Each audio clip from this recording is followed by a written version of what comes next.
So இதுக்கப்புறம் அடுத்த நாள் காலையில் ஆயிடுது. ஸோ அவங்க குரூப் மெம்பர்ஸ்லாம் சேர்ந்து என்ன பண்ணுறாங்கன்னா சமைச்சு சாப்பிட்ருக்காங்க. ஸோ அந்த இடத்துக்கு பார்த்தீங்கன்னா ஹீரோ வராரு. ஸோ வாங்க கேப்டன் அப்படிங்கிற மாதிரி சொல்கிறாங்க. ஸோ அந்த ஹீரோ நமக்கு செட் ஆகலைங்க, நம்மளும் கேப்டனையும் கூப்பிட்டுக்கலாம், கேப்டன் தான் எனக்கு ஈஸியாக இருக்குது. ஸோ கேப்டன் வந்து என்ன சொல்கிறாருன்னா, ஸோ ஜெனரல் பிளான்ஸ் எல்லாரும் என்ன பாருங்க அட்டென்ஷன் அப்படிங்கிற மாதிரி சொல்லிட்டு என்ன பண்ணுறாருன்னா, அங்கேருந்து ஒயின் கிளாஸை எடுத்து வச்சுட்டு எல்லாரும் கிளாஸை மேலே தூக்குங்கன்னு சொல்லிட்டு என்ன சொல்கிறாருன்னா, இங்கே பாருங்க நான் இந்த இடத்துக்கு ரிட்டர்ன் வந்தது எனக்கு ரொம்ப சந்தோஷமாக இருக்குது. அது இல்லாமல் இந்த வேலையை நமக்கு கொடுத்து இந்த யாருமே இல்லாத இந்த பனி பிரதேசத்தை எக்ஸ்ப்ளோர் பண்ண வச்ச டென்மார்க் எக்ஸ்பெடிஷனுக்கு தேங்க்ஸ் அப்படிங்கிற மாதிரி சொல்லிட்டு எல்லாருக்குமே சேர் சொல்றாரு. அதுக்கப்புறம் அங்கிருந்த குரூப் மெம்பர்ஸ் என்ன கேட்குறாங்கன்னா, கேப்டன் நீங்க ஏதாவது கண்டுபிடிச்சிங்களா அப்படிங்கிற மாதிரி கேட்கும்போது அதுக்கு கேப்டன் இருந்துட்டு என்ன சொல்றாருன்னா, ஸோ நான் எக்ஸ்பெக்ட் பண்ண மாதிரி எனக்கு ஒன்று கிடைச்சிருக்கு, ஆனால் அங்கே மறைஞ்சு போனவங்களை என்னால் இது வரைக்கும் கண்டுபிடிக்க முடியல அப்படிங்கிற மாதிரி சொல்லிட்டு இருக்காரு. இவங்களுக்கு முன்னாடி ஒரு டீம் வந்திருக்காங்க இதை கண்டுபிடிக்கிறதுக்காக அப்படிங்கிறத பார்த்தாலே தெரியுது. ஸோ கேப்டன் என்ன சொல்றாருன்னா, ஸோ நான் அதை விட ஒரு முக்கியமான விஷயத்தை ஒன்று கண்டுபிடிச்சிருக்கேன், எனக்கு ஒரு டைரி கிடைச்சிருக்கு அப்படிங்கிற மாதிரி சொல்லிட்டு இருக்காரு. ஸோ இந்த டைரி யாரோட இதுன்னா, நமக்கு முன்னாடி ஒரு டீம் போயிருப்பாங்களே அந்த டீம்ல இருந்த ஒரு குரூப் மெம்பரோட தான் இது. ஸோ இந்த டைரியில் என்ன இன்ஃபர்மேஷன் போட்டிருக்குன்னா, அந்த அமெரிக்கா கிளைம் பண்ற ஒரு தீவுன்னு சொல்றாங்களா அது அவங்களோட இதே கிடையாது, நம்மளோட நாட்டோட சேர்ந்தது தான் அப்படிங்கிற மாதிரி ஒரு information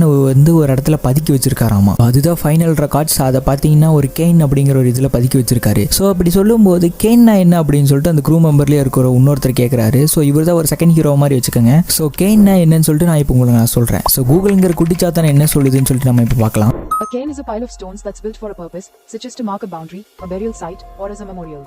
Cairns are often conical in shape and are usually built on high ground.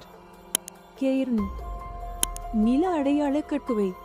அதாங்க கூகுள் இதுதான் சொல்லுது. ஸோ எளிமையாக சொல்ல போனால் அதாவது ஒரு அடையாள குறியீடு மாதிரி வச்சுக்கோங்க. ஸோ அதை பார்த்து இவங்க ஈஸியாக கண்டுபிடிக்கிறதுக்காக இந்த மாதிரி கல்லை வச்சு அடுக்கி வைப்பாங்க. ஸோ இதுதான் அவர் கூட இருந்த இன்னொரு க்ரூ மெம்பர் அவர்கிட்ட சொல்லிட்டு இருக்காரு.